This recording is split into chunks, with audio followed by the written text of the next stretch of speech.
О том, как выполняются поручения президента по борьбе с незаконной добычей криптовалют, Аслану Бжане рассказал гендиректор Черноморэнерго Михаил Логуа. По его словам, в районах работают штабы и уже заметна положительная динамика в снижении нагрузок на электросети по всей республике. Буквально за 2 дня работы более 50 мегаватт было отключено незаконных подключений. Это хорошая тенденция, однако есть такое опасение, вот осенью, проводя подобные мероприятия, мы с правоохранительными органами в составе рабочей комиссии примерно такое же количество сократили. Но если эта работа не будет носить системного и постоянного характера, есть тенденция к тому, что как только мы ослабеваем эту работу, объемы потребляемой энергии незаконно опять растут. Судя по той тенденции, которую мы сегодня прослеживаем, ваше поручение выполняется хорошо. Мы взаимодействуем и с главами администрации, руководителями штабов. Нашим подразделениям даны поручения работать в этих штабах. Судя по всему, на сегодняшний день работа идет хорошо. Чтобы достичь заявленных целей, деятельность штабов будет обеспечена правовым сопровождением, подчеркнул президент. Вчера я направил пакет законопроектов в парламент. Это то, о чем мы говорили, об усилении мер ответственности. Надеюсь, парламент поддержит. Я на это очень рассчитываю. Это беспрецедентные по своим размерам штрафы, возможность конфискации и привлечение к уголовной ответственности. Эти меры, я думаю, будут серьезным образом помогать. Хотел бы ваше внимание обратить на следующее. Специально, возможно, это культивируется, бытует такое мнение, что ограничение потребления электроэнергии в районах для того, чтобы выйти на определенные показатели, якобы достигаются за счет того, что имеют место быть веерные отключения, а не за счет борьбы с теми, кто незаконно добывает криптовалюту. На это хотелось бы обратить особое внимание. Я дал поручение исполняющим обязанности премьер-министра и главе администрации. Они поедут на места и посмотрят, где кто был отключен. Список же есть, правильно, по адресам приедут, я приеду. Если то, что будет на документе отражено, не совпадет с тем, что мы там увидим, это будет означать, что мы будем делать выводы. И еще один, оргвыводы, кадровые выводы. В пятницу наступает час X. Я вот наблюдаю, что волнуются члены штабов. Каждый пытается на себя тянуть одеяло или скинуть с себя ответственность. Поэтому я просил бы вас все данные, которые вы получаете с районов, уведомлять об этом глав администрации, чтобы на оборотной стороне этого документа стояли их подписи, что они с этими цифрами согласны, что это так, потому что когда придет время отвечать, ответственность носит персональный характер, чтобы потом обид не было. Я бы хотел, у нас еще время есть, сегодня только вторник, до пятницы целых 4 суток. На это обратить особое внимание.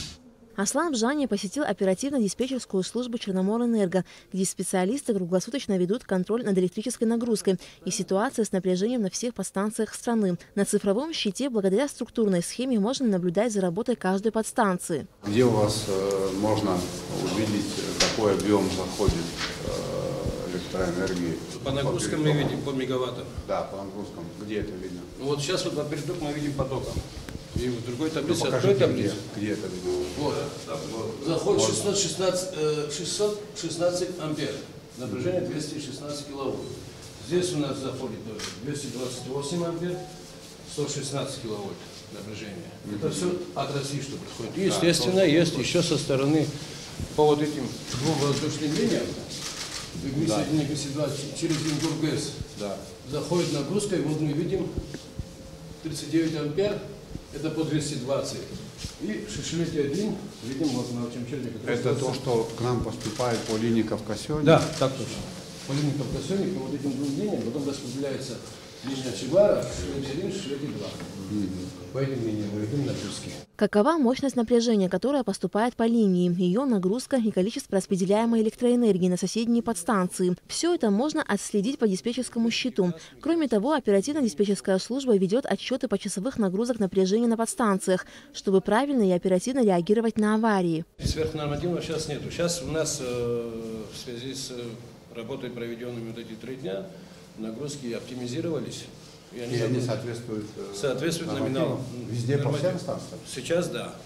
Сейчас единственное, у нас вот есть некоторые больные точки в Сухумском районе и в Гудаутском районе. В остальном... Больные точки где? Что имеется в виду? Подстанции? Или... Подстанции. Вот, допустим, например, на Ипите, вот трансформатор Т2, его номинал 525, он немножко перегружен. 575 там? 575, да. А номинал 525. Еще же время суток сейчас такое, что да. К вечеру это все может увеличиться. К вечеру, конечно, может увеличиться. То есть картина ухудшится, да? Да. Оно увеличивается, и мы вынуждены прибегнуть к отключениям. Объем потребления электроэнергии за 2019 год составил чуть более 2 миллиардов киловатт-часов. В 2020 году объем составил 2 миллиарда 500 миллионов киловатт-часов. То есть потребление электроэнергии увеличилось более чем на 400 миллионов киловатт. При этом во всех районах разные показатели нагрузок. Где-то больше, где-то меньше. И сейчас главная задача штабов, созданных во всех районах республики, снизить потребление электроэнергии. Президент Аслан Джания поручил пригласить всех глав районов в оперативно-диспетчерскую службу Черноморэнерго и на месте показать им, каков объем потребления электроэнергии в районах. Вот энергетики и начальник штаба, глава администрации должны выйти на одну цифру в пятницу. Она не должна быть оспариваемая никем. Вы разбили по всем. Мы на эту тему говорили, да? Вот на оборотной стороне или на этой стороне подпись стоит и энергетика, и главы администрации. Да, цифры понизились или не понизились. Вы можете сделать так, чтобы глава администрации на месте или здесь видел, какой объем потребления идет в район, чтобы он имел объективную картину, чтобы вокруг этого не было ненужных дискуссий. И для того, чтобы мы сделали правильные выводы по отношению к ним. Там, где работа налажена, если результаты, это один подход будет. Там, где работа не налажена, будем думать, как ее наладить. Глава администрации только через нас может информацию.